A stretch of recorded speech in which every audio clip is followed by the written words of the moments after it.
Dear Mother, when I finally came out, what did you feel? I don't think you've ever read Schopenhauer, but my will to live must have been unbearable.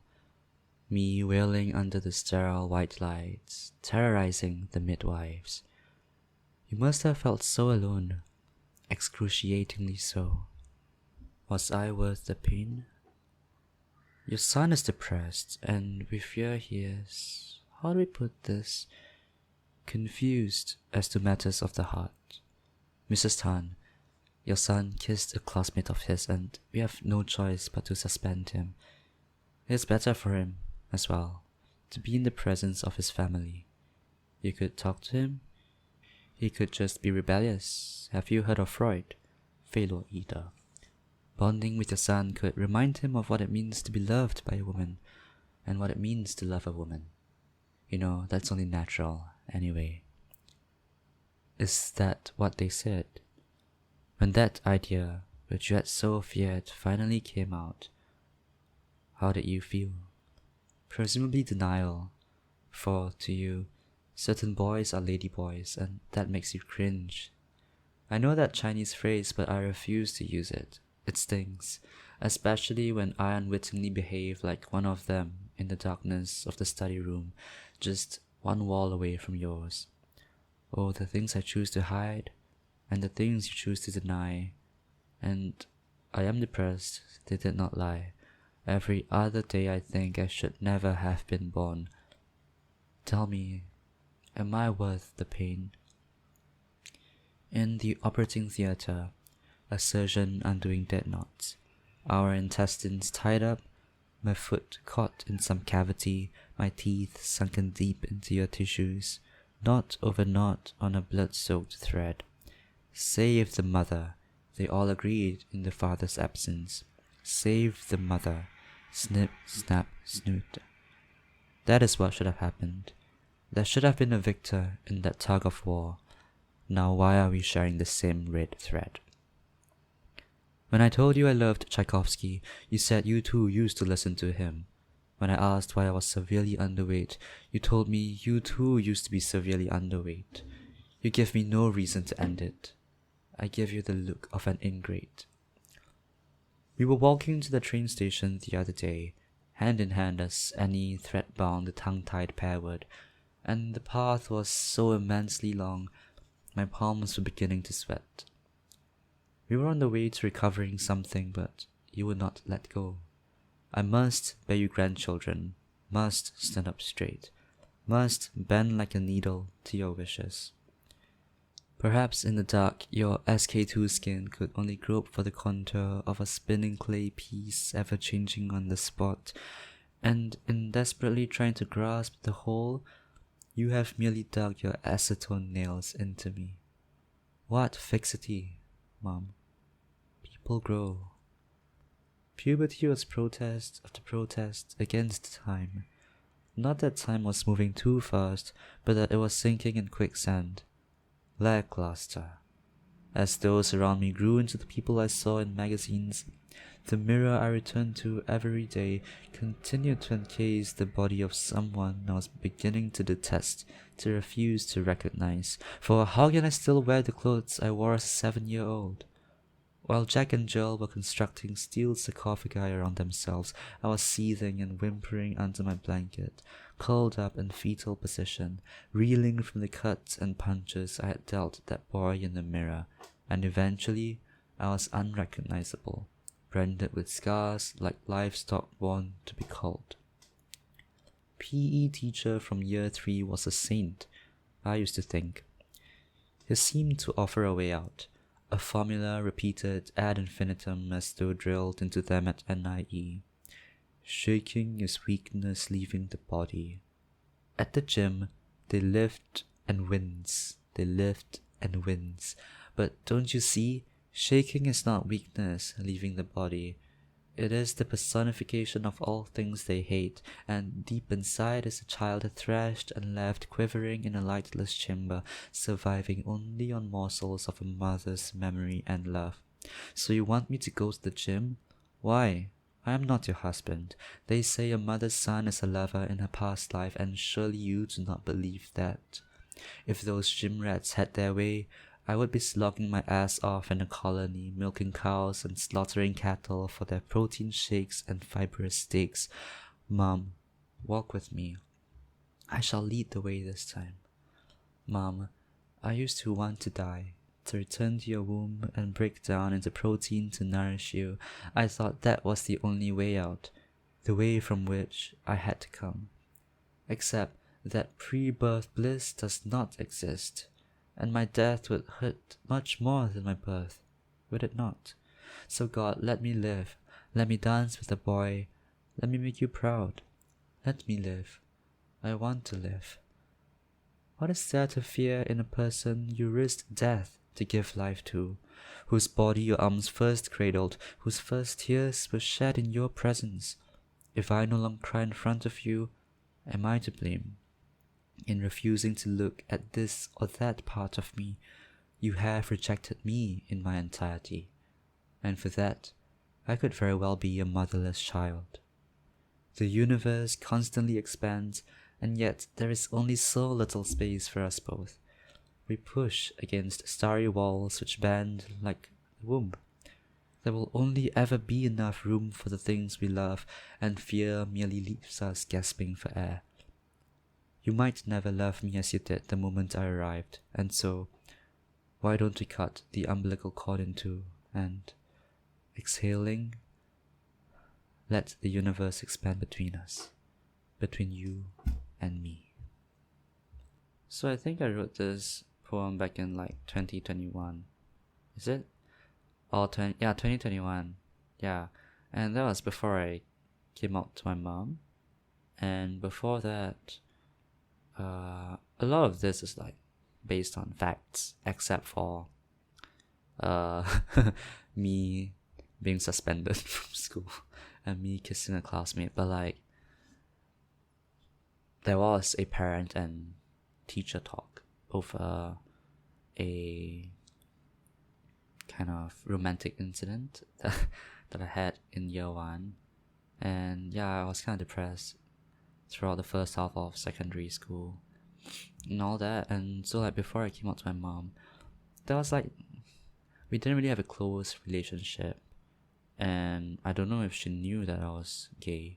I think that my teacher in year one probably told her about it, but even if she did, right, I don't think, maybe she just denied it, because she would, whenever we saw like those lady boys or just effeminate guys on TV or wherever, she would just use the Chinese phrase like 娘娘腔 and just have that look of disgust on her face, and that really stung, because like, I'm just a few feet away from you, and isn't that me? Like, surely she knows I'm that effeminate as well. But, and also I remember when we went to Taiwan, our driver told us about, because we were caught in a pride parade, right? And the driver was just like going on a spiel about how Taiwan legalizing gay marriage would somehow increase like the rate of HIV contraction in Taiwan, because like everyone with HIV is gonna flock to Taiwan now to get treatment or whatever, like flock to Taiwan to get married, because like, oh, apparently all gays have HIV and whatever not. But like my mom just didn't bother like rebutting, and yeah, I just felt so uncomfortable in the car then. I just remember like I went on my phone immediately to try to escape that place mentally. But yeah, so this poem, it was written before I came out to my mom, and I guess things are much better now because I've come out to her, and yeah, it turns out that she's supportive, and so is my dad, and they're loving. But yeah, it very much applied like before I came out to her. The thing about the tug of war, right, the umbilical cord, like there's that connection between us, but it feels like a forced connection sometimes. And they say that blood is thicker than what's it again? Blood is thicker than water, whatever lah. That saying, Oh, I got so loud there. But sometimes it just isn't true. Like sometimes biological family just won't give you the kind of love you need, and I think that's perfectly fine. I feel like in Asian societies, maybe we care too much about family, and of course, like maybe we should try to make things work, but ultimately, it's an odd thing, right? Like sure, family ought to be your number one source of support. It should be where you learn to love and whatever, but in reality, things aren't that simple, and biological families may not give you that love.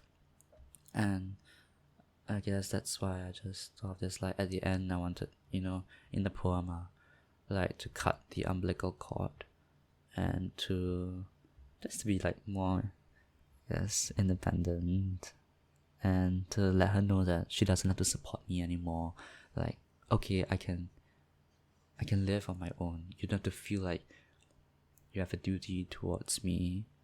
But also, like, it's not a hate poem. I think it's very much a love poem, actually, because that is the only way we can.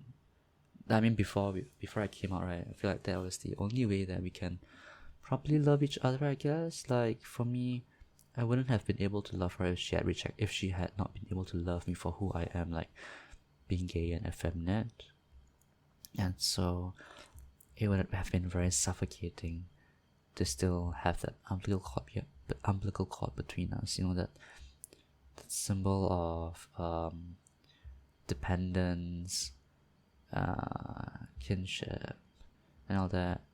And I guess for her it would be easier for her to love me as well if she wasn't like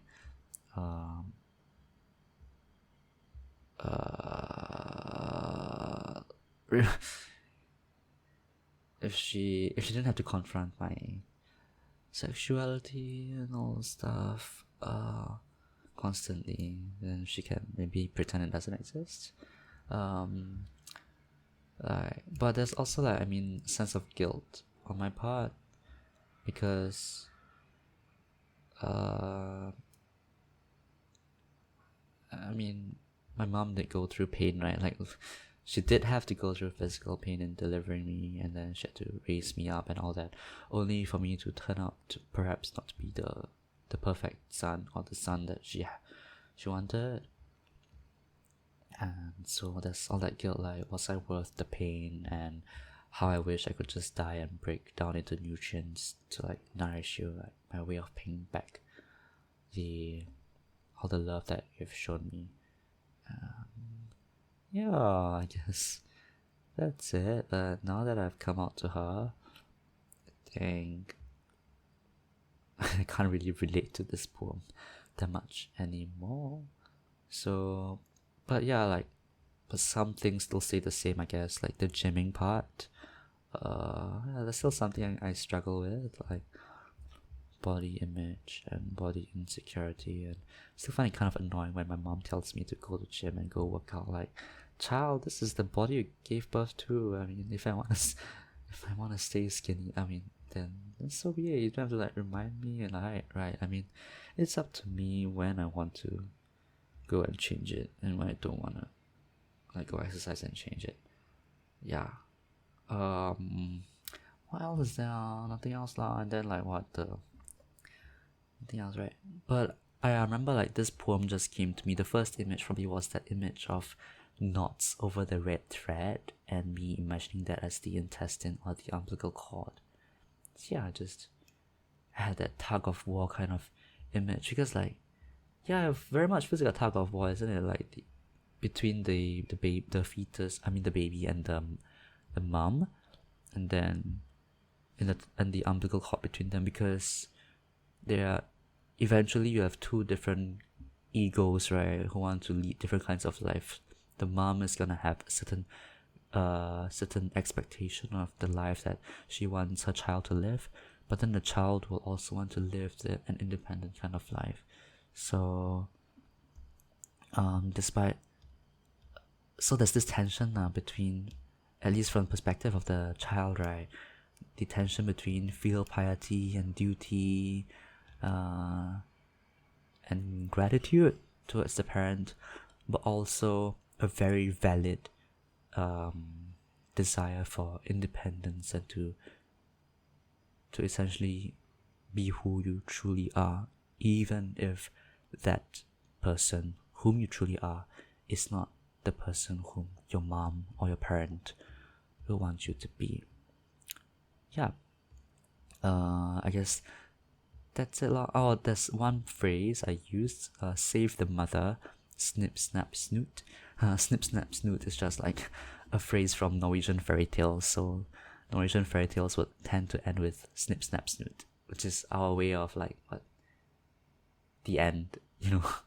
I just thought it was kind of cute because like snip, snap, snoot kind of reminds me of snipping and cutting, right? So, like cutting the umbilical cord. But otherwise, that is it lor. I hope you enjoyed listening to me read this. Also, like, you know, this was written quite some time ago, back when like the only genres of writing I knew were like prose and poetry and drama. And within poetry now, I know there's spoken word, there's page poetry, and then maybe this could be better as a work of creative nonfiction as well, but yeah, I don't have time to revise it, so I just hope it's good enough still and that you got something out of it. Yeah, I think that is all I have to say about this piece. I am very bad at explaining and reflecting, so thanks for bearing with me. And yeah, see you. Bye.